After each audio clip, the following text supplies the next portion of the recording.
Welcome again to Bali, here in Indonesia.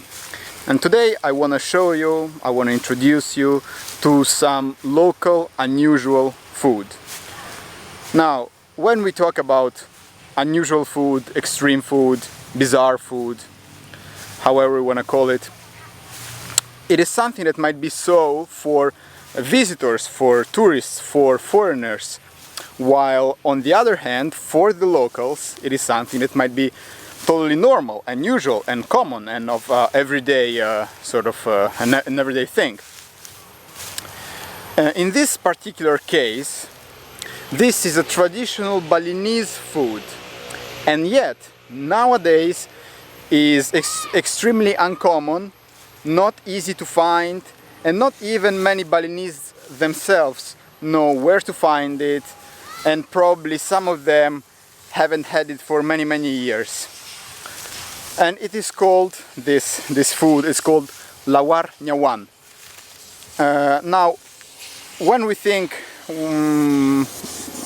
people, tourists who have been here in Bali, of some, let's say, Balinese local traditional food, some of the first things that might come to our mind are the very sort of known and common things like nasi goreng. But nasi goreng, it's not a per se Balinese thing.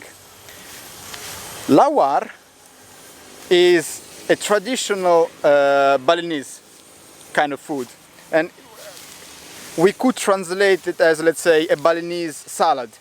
So there are many different kinds of lawar.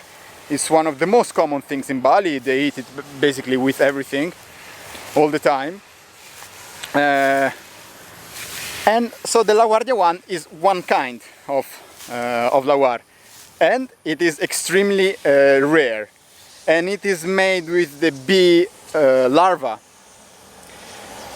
And so I am now in Black Hue village, and I want to show you this kind of lawar.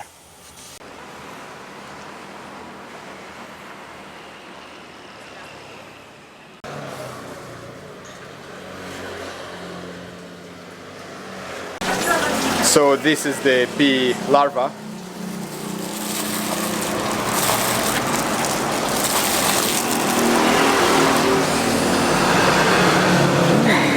Smells like honey.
So good. So good. Wow. Cannot even compare the taste to anything that comes to my mind. It's really good.